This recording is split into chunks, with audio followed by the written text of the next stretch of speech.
If only people knew behind the scenes. Yeah, If don't only. put that in ever, please. I'm not. Okay. No blooper reels. I'm not gonna put No- that in the blooper reel. Nothing. This will be our own personal blooper reel.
Welcome everybody to a new episode of Tactical Advisors. I am your host Fragpaj, joined by the lovely Thea over there in her lovely gladiator shirt, and then Retro.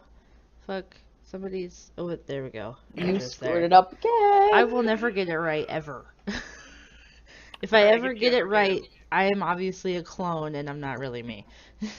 Frag, if you ever get it right, I'll send you $100. Now she'll get it right. It's on video now that you just did that. It is recorded.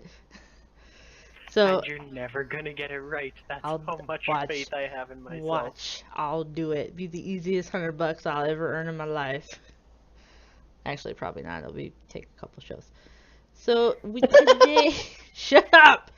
I'm hoping I'll be able to get overtime by then. Yeah. So today we are talking about the Florida Mayhem. They Woo! came in, yes, woo, Florida. They're the only like big esports team that represents Florida, which is where my school is. Yay! They came in 11th with a 7-33 record for the Atlantic Division. They also came away with $25,000 for their efforts, which again, I'm more than happy to lose every game for 25 grand. But that's just me. They are owned by a gentleman named Ben Spoont, which I think is funny. But he is the CEO and the co-founder of the Misfits, which is actually the name of the Mayhem right before they hopped into professional Overwatch. They used to be called the Misfits. So, and then they also have a contenders team called the Mayhem Academy as well. So You just took all my notes. I have nothing to say now. They also are in multiple other esports, including CSGO. They were trying to get into League of Legends, and I believe there's another game. I'm just kidding. I have 2 more notes. Restart the show. It's already guys. Frag. Hi! Welcome! Oh, Jesus. Alright, show's over. Bye, guys. Tune in next week. Oh. Good God. I'm sorry. I'm sorry. I got 2. So, like, we've got about 5 minutes of content for you guys because he's got 2 things. I can name off players and what they play. I can barely do that. So the Mayhem There are you the go. team that I watch the least over all of these stages, mainly because of scheduling issues. Because I always try to watch every game I can, but I work forever, so I miss a lot of stuff. But Not kidding. I'm really not kidding. Ugh, I don't want to go into it. And she gets off work 20 minutes before we film. Yeah. But anyway, I was a little disappointed because I was looking at the roster and there was about three names that I recognized. I recognize Zippa, Logix, and I can't pronounce the other guy's name. But it starts, TVQ? yeah, that guy. I Tavik. recognize him. Is it Tavik? It's Tavik. Oh. Yeah, I think you're right. Tavik! They actually have a very small roster of only 9 players. It's probably one of the smallest, I would assume. I'm not sure. No, they Um, are the Are smallest. they? Yeah, I was Yep. looking at the roster and I was like, that's like nobody. Yeah, they started off with only 6 players. They had no subs at all. That's right. The original 6 were Swoosh, Tavik, Logix, Manatine, Zebasai, and Zubba. All the Zupa. Z's. Because they have Sorry, Zappos I too was- that they added after. Yeah. So many Z's. I was very interested in Florida, so they were one of the teams I actually watched the most of. It was tied between them and Outlaws, the team I mainly cheer for. Alright then, Retro, what do you got? Well, where do you want me to start off? Do you want me to start off with DPS? Do you want me to start off with the people that joined afterwards? Start with the main Ah, 6. The initials. There you go. Start with the Start main with the 6. initial 6. Okay. So, I was surprised with Tavik because he was. Whenever I would watch them play, you were constantly hearing his name. But when you look at his stats, he has, for example, damage per 10 minutes is 7,956, which is 23rd in the league, which, yes, that's impressive. But for the heroes he mainly plays, which would be his top 3 plays, would be Tracer, Junkrat, and Genji. Because of that Junkrat and the Tracer, and how impactful Tracer was in Stage 1, I thought his damage would be a lot higher. I was pleasantly surprised because I do believe he has Soldier 76 a little ways down on there.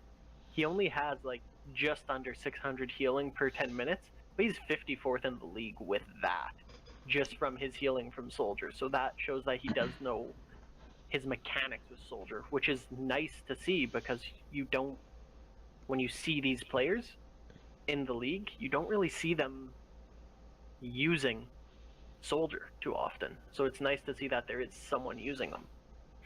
And then Final Blows, that was very nice to see that he has 7.3 per 10 minutes, and that's 42nd in the league, and he is a good all-around player. It's just I was surprised. I thought his damage was going to be higher just because of how impactful Tracer was in Stage 1, and the fact that, as you said, they only started off with the 6 members, so he's been in it since the beginning. He's been in it to win it. And even with the 3 players who joined afterwards, they were, if I remember correctly, a off-tank, a DPS, and then a tank. And Saya player rarely...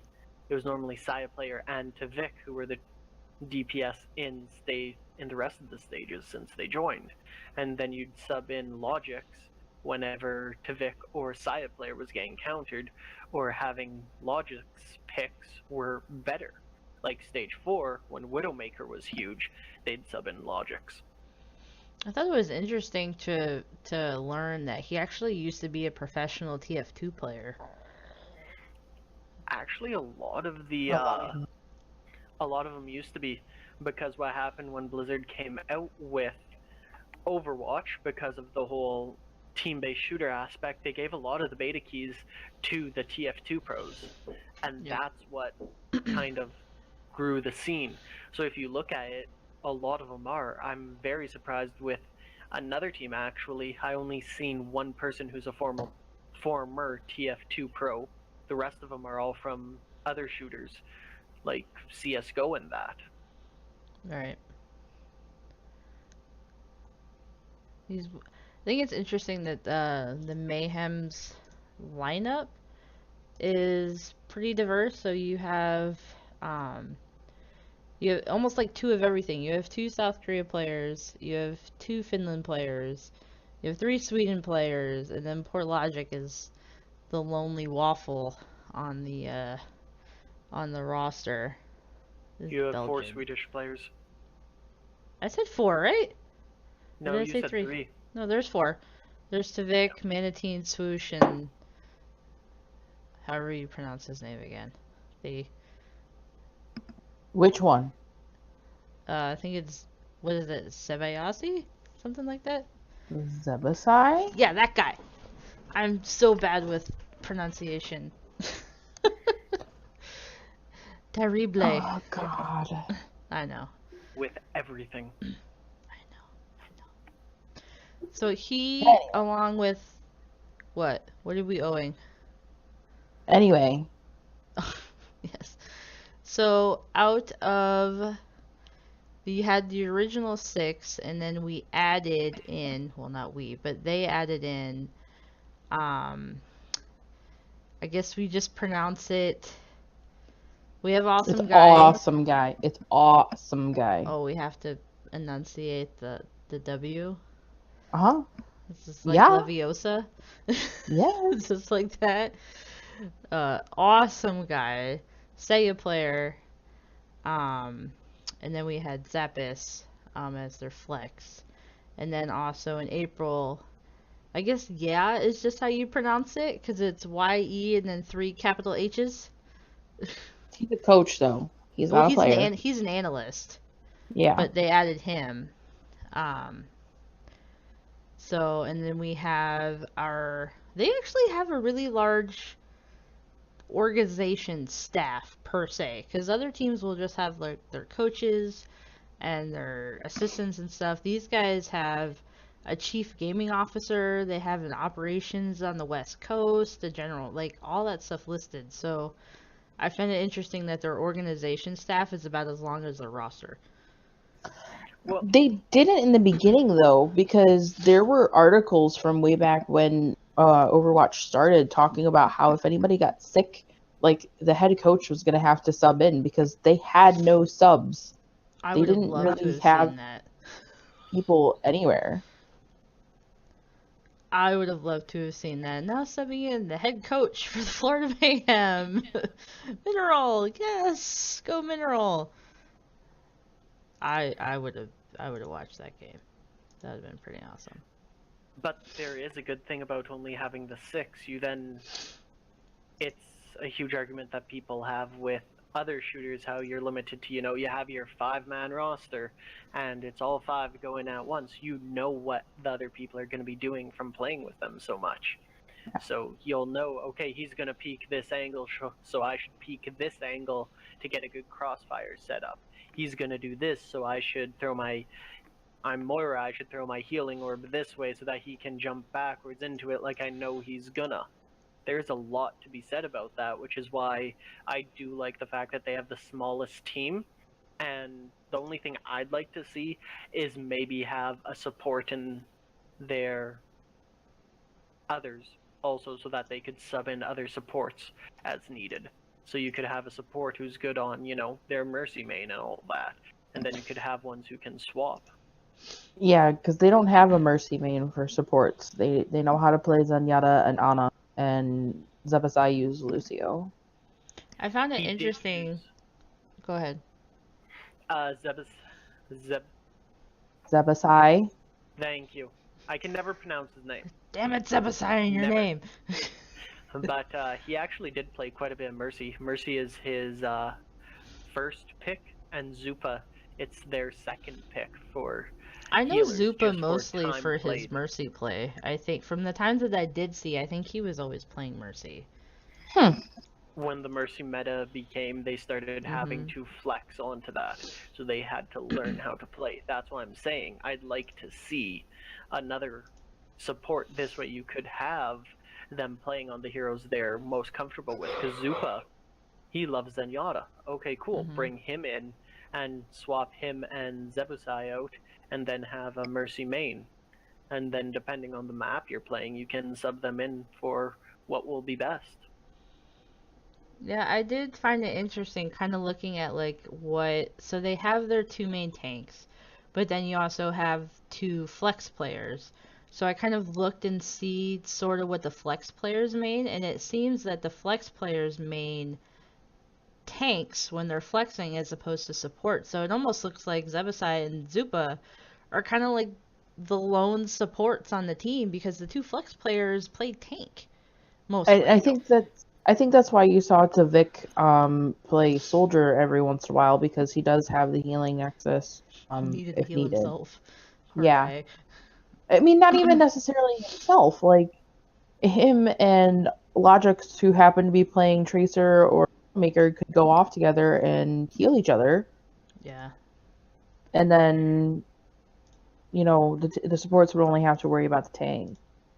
I mean, that's just the way that I see it. I think that's why you might have seen him play soldier a little more than some other team. Oh no, and that's why I brought it up, because having that person who can flex over to soldier, who can do AoE damage, hit scan damage, and a little bit of healing, that's needed if you only have the two supports and your flex players all flex over to tank. You need that person who can be like, okay, I'll do this, or even force himself to still be a DPS but go over to, let's say, Moira. Like, even if one of their DPSs could flex to Moira, that would be nice, because that would then help too. Even if he's constantly, he never throws out the healing ball, he only throws out the damage orb, and then he only left clicks to heal still. That would take, pressure off the supports. And Moira is one of those ones who you can DPS with very well. I feel like even though, like, you're right with saying the benefits of them being such a small team, I mean, it's like that in any professional sport. The other sport that I follow is football, and when you play with, your certain group of players for a while, they develop this kind of thing where you don't really even have to say what you're doing. You're just so used to it with them that you don't even need to talk about it. You just, like, look at each other and and you can anticipate each other's moves. But they really, really need to add another support to this roster, because you can't, if Soldier's not working and the reason you're playing him is because he has his own heals, well, maybe the Soldier's not going to work for that situation. I don't like that the DPS have to feel like they have to maybe play characters that can heal themselves because they only have two main support players, because nobody else really plays any heals on the team. But they really only had one tank, because Tavik and Logix are DPS all day long. Mantine was the one that was having to flex a tank, even though he much prefers to play DPS. So really, Swoosh, and then they added Awesome Guy. Yeah. But in the beginning, Swoosh was their own tank. I understand needing to add more people because they saw the limitations of the 6-man. Stupid freaking camera. But I think they needed a tank more than they needed a support. It probably would have been smart to add 2 tanks and a support as opposed to adding Saya player, but maybe there just wasn't any other supports out there they felt they could trust. Maybe, and yeah, you may be right. They may just not have found anybody that they felt was like a good fit for the organization. So I mean, that happens. But I am hoping to kind of see them add a couple more people to help them out, because they have an awful lot of DPS on their team, which everybody loves DPS, but you really need those anchor characters, which are your tank and your supports. Exactly. That's why 2-2-2 works so well, because you have the 4 anchors, then you have your 2 DPS who can go off and do whatever. And with the heroes that they've been releasing, you can still be a support and still be DPS. Yeah. Again, Moira, look, I got 5 gold medals in everything. Yeah. Totally haven't done that multiple times and rubbed it in your guys' faces. No, not at all. I know a couple of people that have actually done that. So, and then I'm actually sort of noticing a little bit in the meta, especially with the DPS per se on the Mayhem, that they're probably one of the teams that have kept Tracer in their lineup the most out of all of the other teams. I think almost all of their DPS, I think they're like top 3 heroes, Tracer's in every single one of them for their DPS. Because, Tracer started to kind of dip off after a while. Especially once they got Brigitte, because it's so easy for Brigitte to take out a Tracer now. Right. But almost all their DPS, their top 3 heroes or Tracer is in there every single time. So they weren't giving up on you, Tracer. I also do like how they have a lot of Widowmaker picks. Well, really, it's only Logix and Saya Player who would pick Widowmaker, but still, the fact that they do have those is nice to see. Yeah. Because Widow was very impactful, especially in the later stages. I think Saya Player helped them quite a bit, honestly. Like, I know they were stacked with DPS as it was. I think Saya Player helped them improve further. Even though they needed another tank, his talent was more useful. Yep. Yeah. I think it's interesting. So, like, even still now, almost when you go into public comm matches, when somebody picks a Widow, it's so frowned upon still, and everybody's like, "Can you switch? Can you switch?" But a Widow is a good Widow. A good Widow. Rephrase that. A good Widow is so important in the meta since the Overwatch League started. Like, that's been one of the few constants throughout since preseason, that Widow has never changed. You've had tanks change, you've had supports change here and there, but that Widow pick has been a constant through the start of everything. So I think definitely having a good Widow like Saya Player is extremely underrated still. And he's definitely going to be, I feel like, one of those players that are going to have to keep their game level really high to get them to be able to push to hopefully better than 11th for next season. So they have, 4 months to get better. I'd be fine if they stayed 11th, as long as they, Blizzard As long does as Outlaws were what it 12th, looks yeah. like. No, I was gonna say as long as Fuel was 12th. Shh, But not gonna happen. But if Blizzard does add these other teams, like everyone's saying, if they can keep that 11th, that's what I'm looking for. I want them to be closer to mid-bottom of the pack. I would like it if they just had more wins in general. I don't care where it sits them on the list. I think the way that they played, they deserved better than single-digit wins. Out of a 40-game season, I think they definitely deserved a. Well, 3 out of their 7 wins are just off of the Dragons alone. Exactly. Yeah. And then there's actually 2 against Fuel. I don't want to hear it. And then they beat the Valiant and then the Shock. They didn't get 4-0 nearly as much as the Dragons did, but it's actually not that huge of a gap. I think it's maybe like 1 or 2 games of a difference where they didn't get 4-0'd, or there's, I think, 2 games. Yeah, it was 2 games. It was 1 against London, it was 1 against New York, where they actually had a draw map. So they got 3-0'd, technically. But, so I mean, they got 4-0'd, I think, maybe like 2 less games than the Dragons, if I did my math right. Well, Dragons had 23. If I do my math, I think they had 22. If I'm technically, I'm still counting the one that they got the draw against them. I don't know, that just doesn't seem right. It seems like they had some really hard-fought matches, and I could be wrong. Numbers don't lie, but... Oh, it was 17. My bad. 17. Okay. Okay, so you're high. really saying they're worse just because of the fact I like them. Gotcha. Yeah, pretty much. I mean, It's nothing against you, Florida. She just hates me with a burning passion.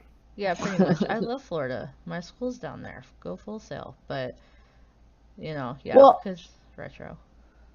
Well, I mean, I think one of the other things that hindered them, I don't want to say if it hindered, but maybe it threw off the game, was that they weren't accepted into the league until it was like 2 weeks before the league started, wasn't it? Yeah. It was right before preseason started that they were accepted. Because if I remember correctly, one of the preseason games, they all came out wearing just a yellow t-shirt. Yeah. Because they didn't even have their jerseys yet. Jerseys. Ouch.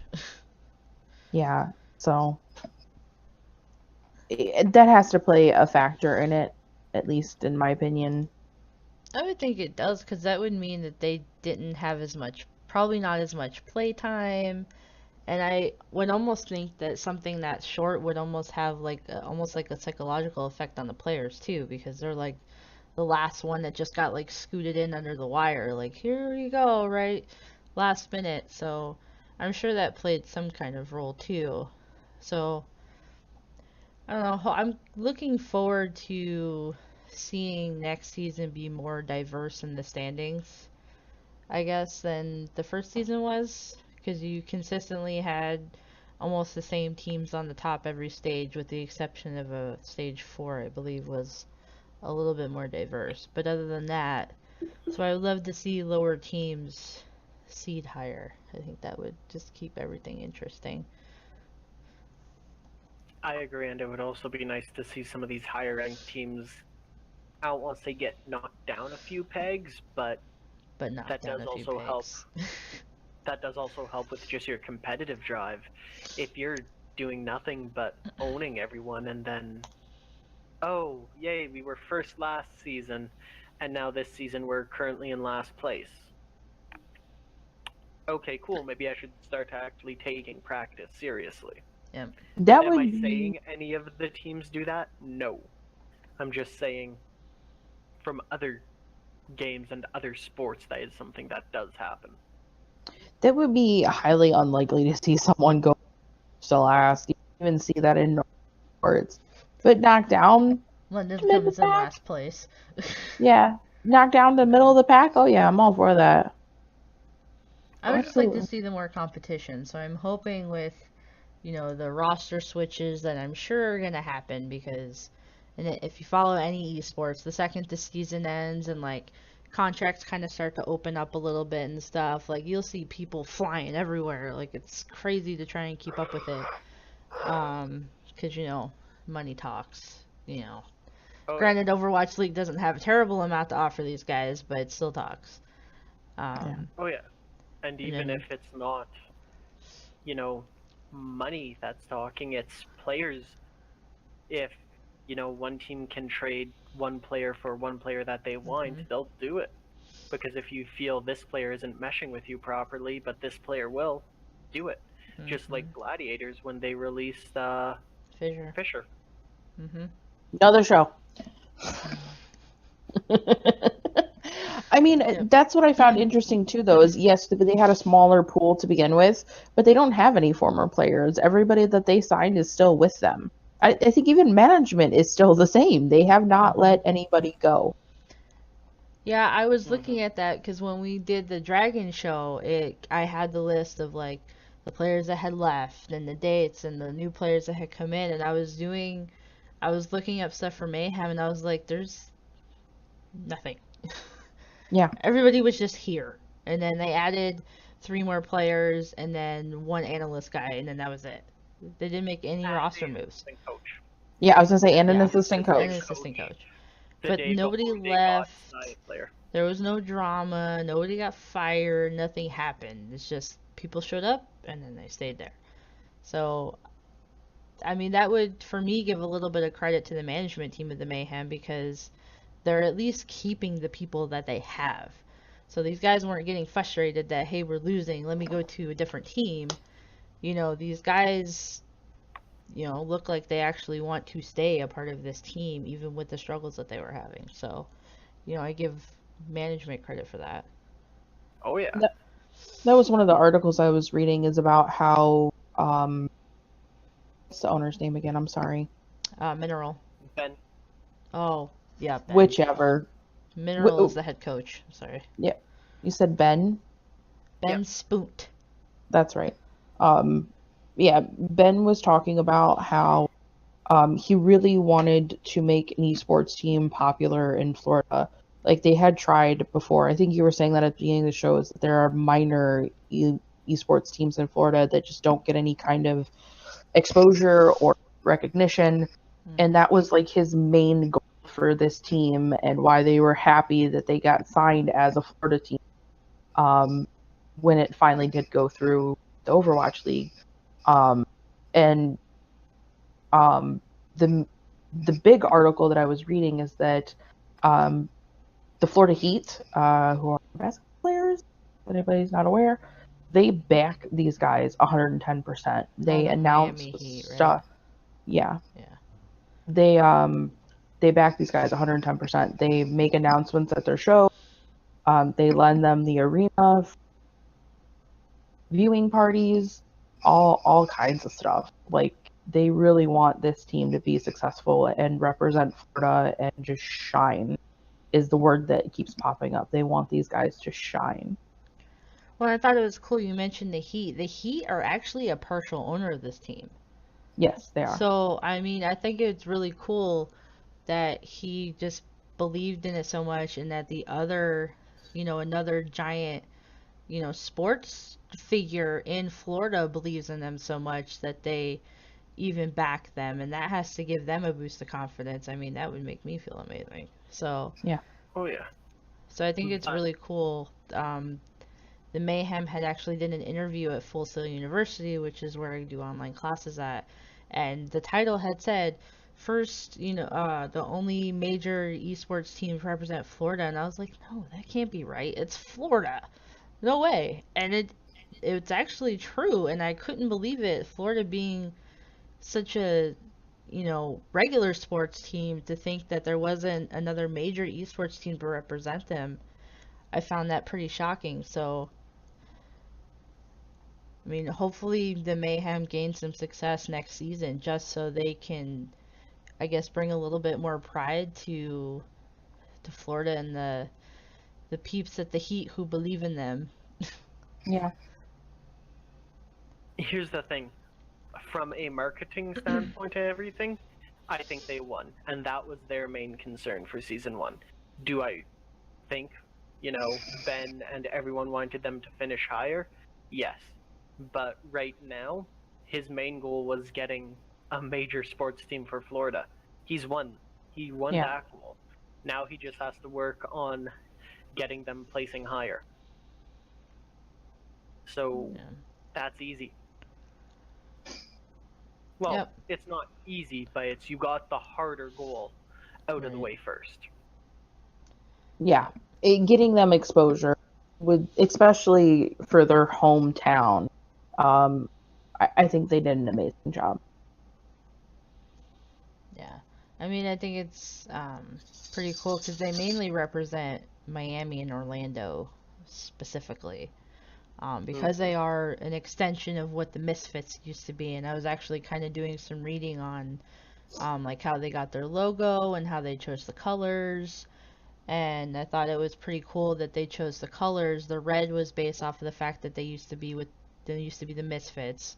The yellow was for that it was Florida, and then the black was to play tribute to the fact that the Miami Heat were partial owners.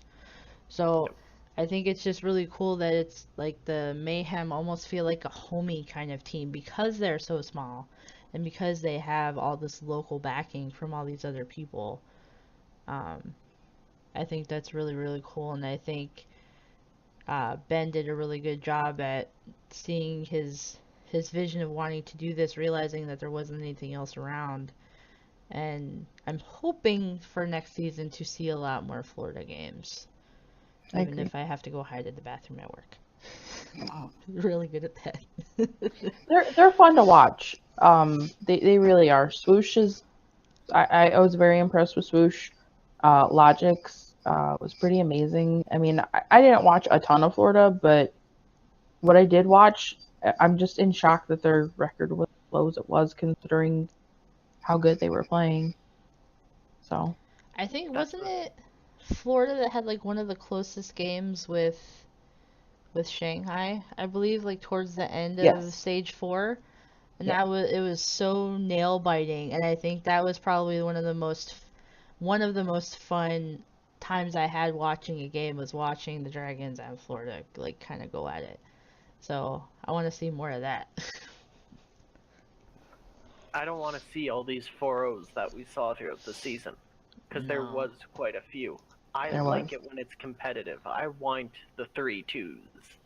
We just want to see as much Overwatch as humanly possible. So we would love for it to all go 5, 6, 7, 15 games as much as we can. Best out of 20, you say? Yeah. 20 games? What? It's 4 in the morning and I have to work at 6? Bring on game 21.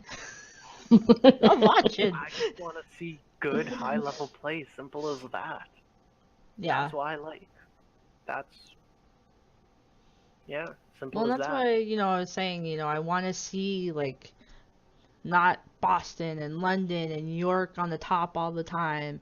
I want to see it switched up because I feel like that makes it more competitive when you see, smaller teams starting to come up.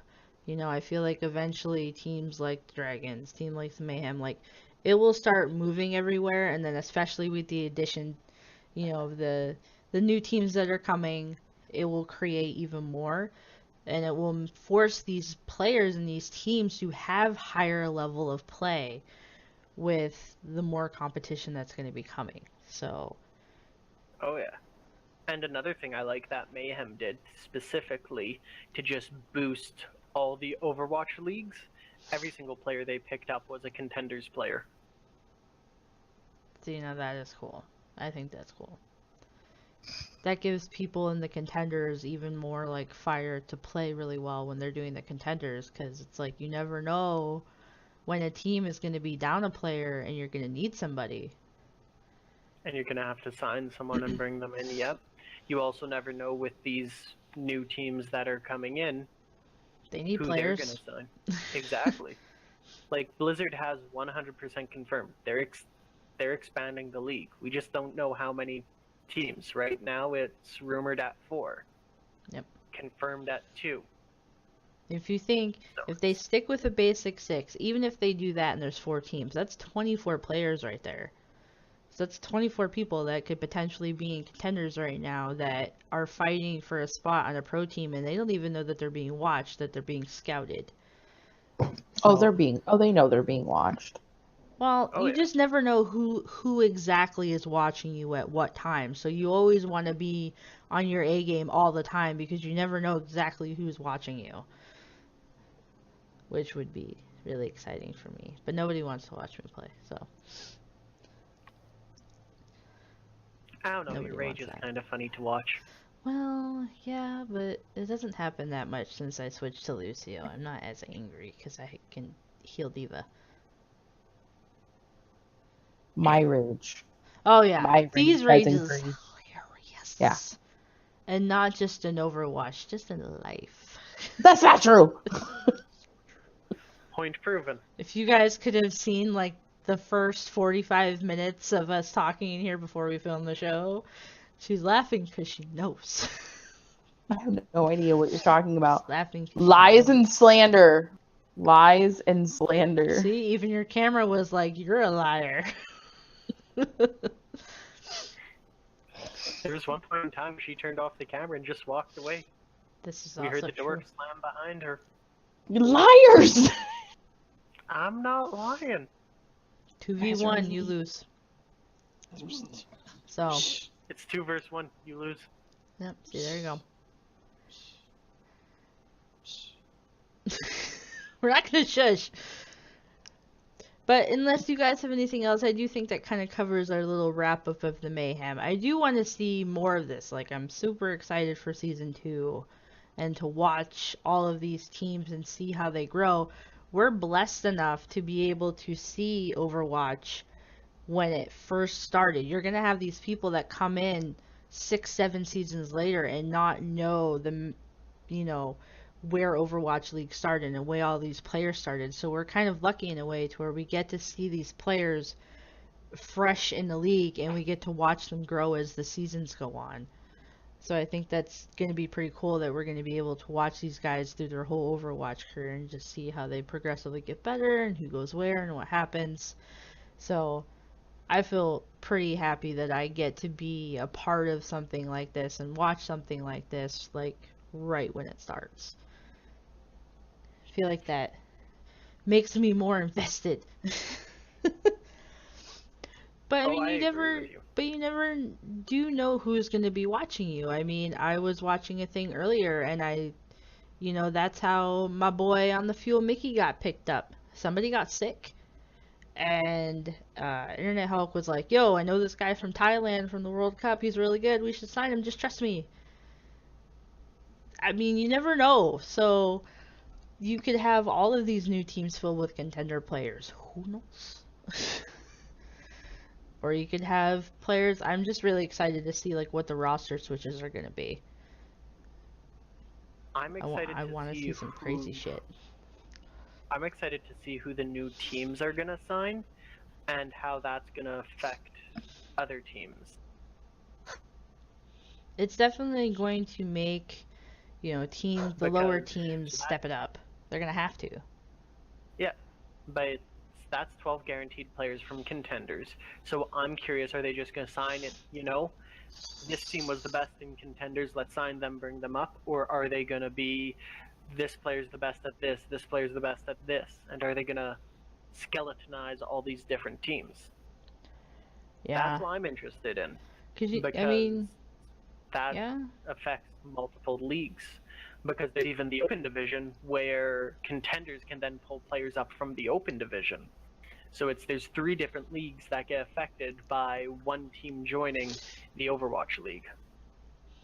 You never know. You may have players from the lower teams that maybe want to join these new teams that are coming out to maybe give them a renewal of, playing with maybe a better fit of people, or maybe they want to be part of a new team, and if they get successful, then they were right there from the start. So, I mean, you never know. The rosters for these teams could be completely different by the time we get ready for Season 2.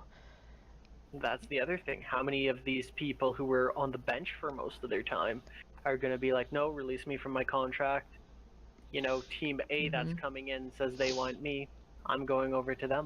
Yep. Fisher! Oh my Sorry. God. I don't think Fisher's leaving the Dynasty anytime soon right now. No, that's how he got on our team. Yeah. He wasn't playing for his previous team, so he said, can I please go here? Yep. And look how that ended for London. It almost cost them. Yep. Yep, So. that's very, very true. It did cost them seeding, which ended up working out for them in the long run, because that's how they were able to, win the league. Because, but that's just my opinion. Yep. And then we did have All-Star Weekend that happened this weekend, and Saya Player was actually the only Mayhem person that was nominated for that, or got voted into it. Which I was a little surprised about. Maybe I overestimated Zupa and Swoosh, because I kind of figured either Swoosh or Zupa or Logix would have been in there with him.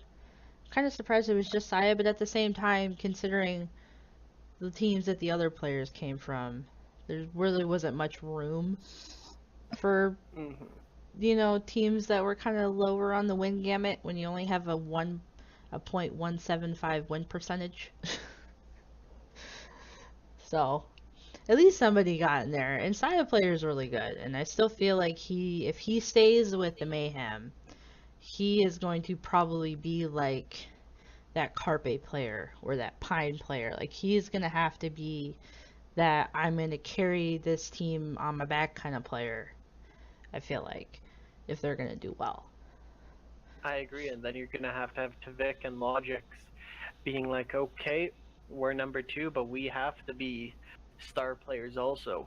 I'd like to see, just from their play, because Tvik and Logix were actually fairly even.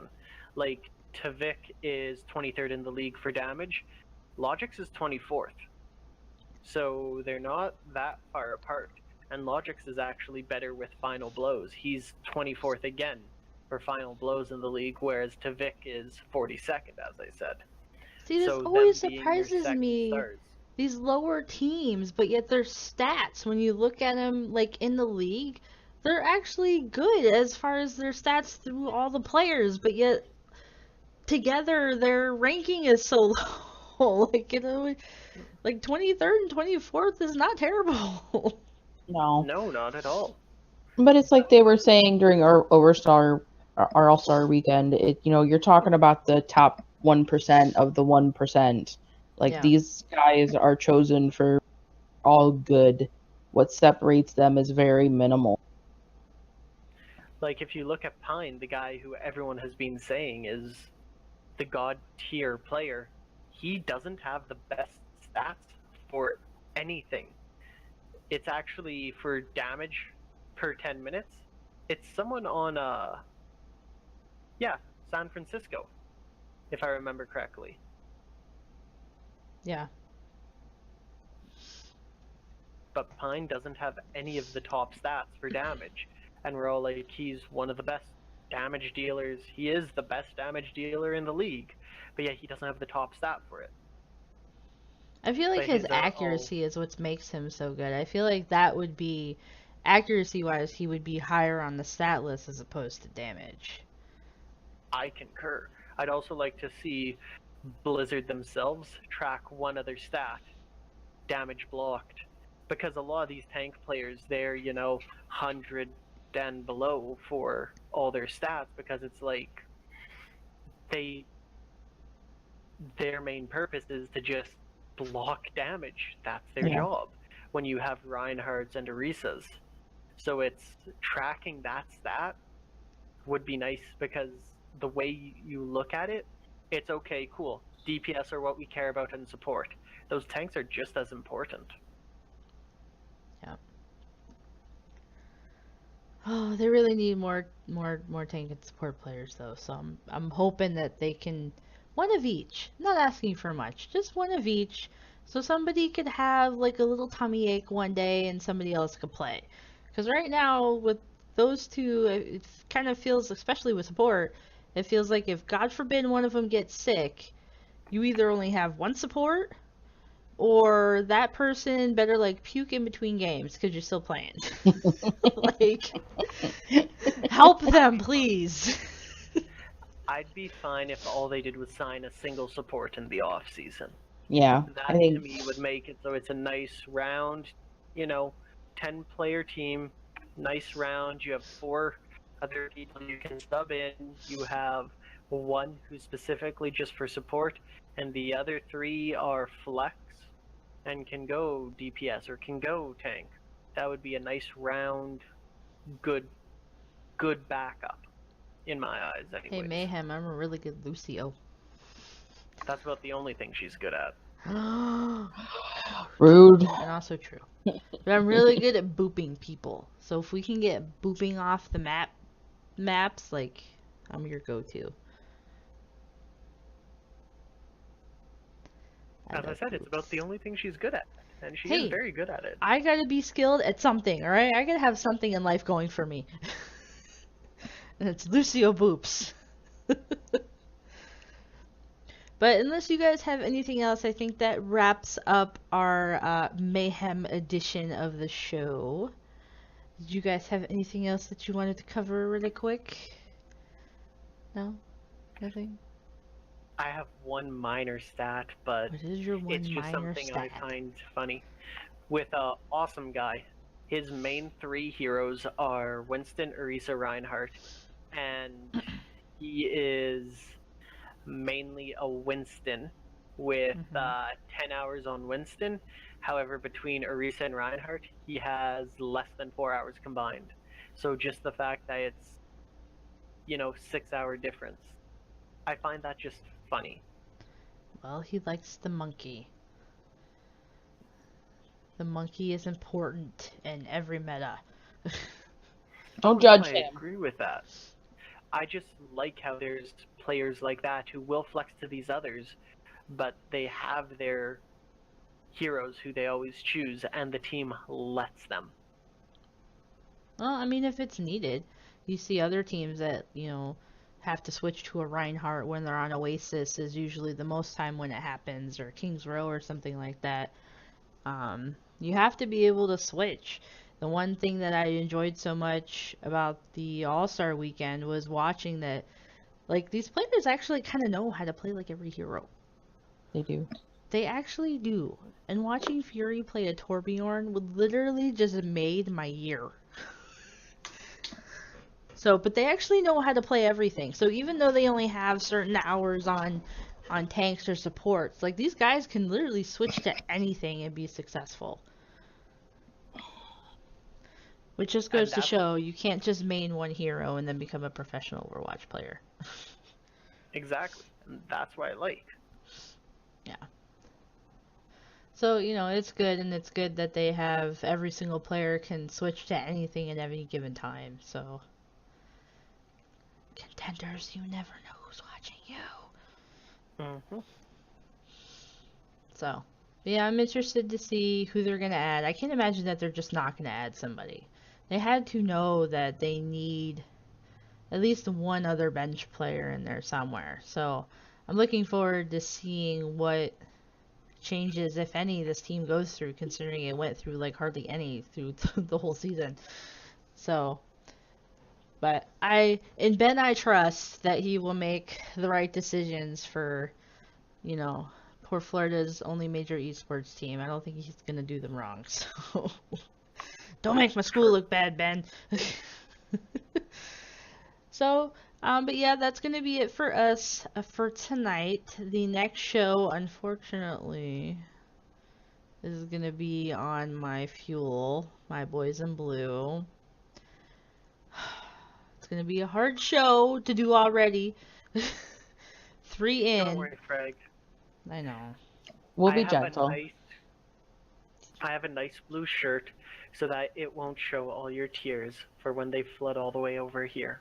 I would flip you off if I wasn't recording right now. Just envision it. But yeah, I could talk about the fuel forever. I won't, but I could. So we will be talking about the fuel on our next show. And we will eventually get to all the teams, and then we will get into the juicy gossip of season 2. I'm excited. Hopefully, when we finish, we'll have some teams confirmed so that we can get into that. No, they better get on it. Like, swaps. I hate feeling so in the dark. I need to know things, like, now. I'm impatient. I want to know all the roster moves. I want to know everything. Blizzard, I'm fine with having a little time off between seasons, but 4 or 5 months, little too long. Maybe 2, 3? Yeah, that is kind of long. I mean, I get it. They played 4 stages, and they're tired. Like, I get it. But from a fan perspective, I don't need that much time. They also have the All-Star weekend, plus they also have the World Cup. Yeah. Which is something that Blizzard backs themselves. So I understand why it is that 5 months. It's like, you can bring it back a little bit.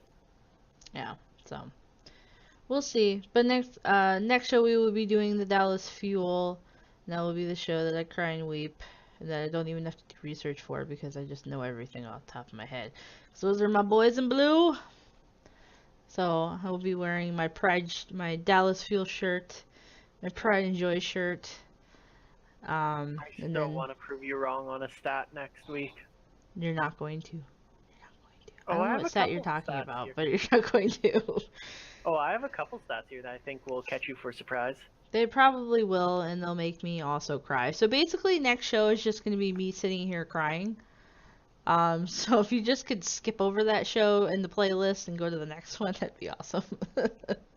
And 2 shows after that, we'll be doing The Outlaws, so... Retro cry.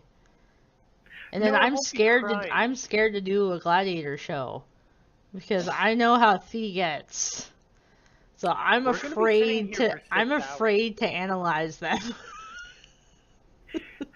We're just giving you guys a warning right now. The Gladiator show is going to be our longest show. It's probably going to be around 6 hours. Yep, After we finally, be quiet. We have to go to work in 20 minutes and haven't slept yet. So once you get to that show, just be like at work or something where you have like a whole day to kill. And you can listen in the background because that show will be a long one. Yeah, visually it might be afraid, and we don't want to scare any children. We might just skip the Gladiator. We're so gonna die after I stop recording. Look at that. I still vote for skipping the Gladiator so that B doesn't have us have, a 12-hour show. Oh yeah, so we don't have to... Oh god, the death stare. Guys, the death stare. This is the stare that we have to look at off camera. And I visually hear a death stare when I hear her voice when we talk in Discord. And then I visually see it when we're talking on Facebook. Like, I just know when the stare is happening when she's texting me.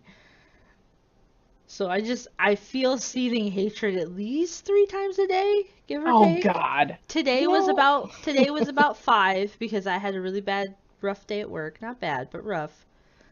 Why So- would I hate you for having a bad? You know. It wasn't at me. I just felt seething hatred in general. See? And then there's me. Look at this. I Look at this constantly do sassiness. stuff to make them hate me because it makes them smile, or it gets their mind off of the stuff that's upsetting them. There you go. See, we love each other. Aww. No, I just he get the doesn't hate love us. directed Screw towards us. So, anyway, we will wrap up the show so you guys don't have to constantly watch this. Although I'm sure some people could just sit and listen to us ramble and crap talk each other for an hour. I would watch that personally.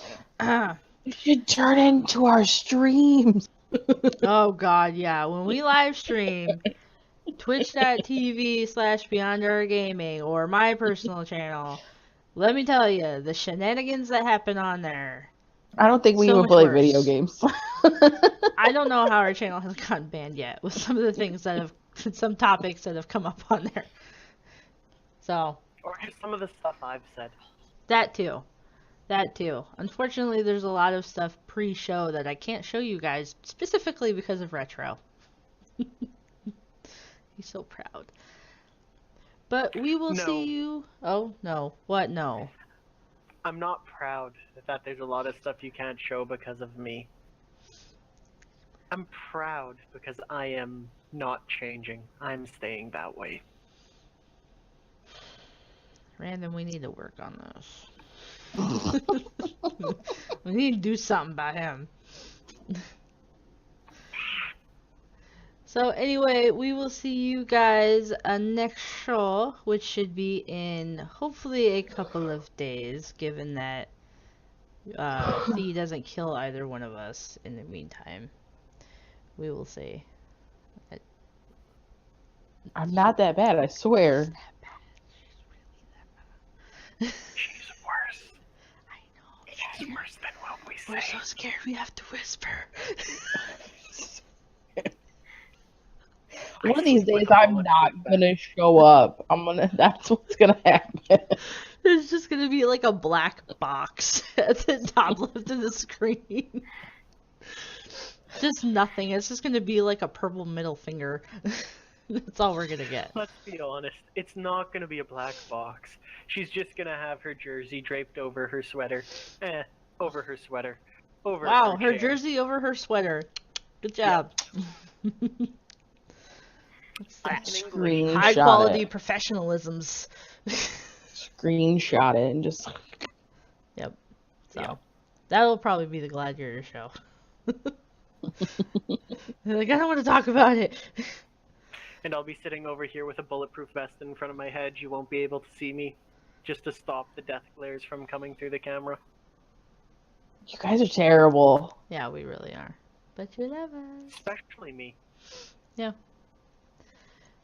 But we will see you next show. Like I said, in a couple days, I will give updates on when that show will be posted, as this show is up on Tuesday. And so hopefully we will have another one by the end of the week for you guys, or at the beginning of next week, schedule approving. But we will see you guys next time. We hope you have a wonderful rest of your week. Play lots of Overwatch. The season ends in like 1 day, and the event ends on the 30th, so get on it. Do it. See you guys.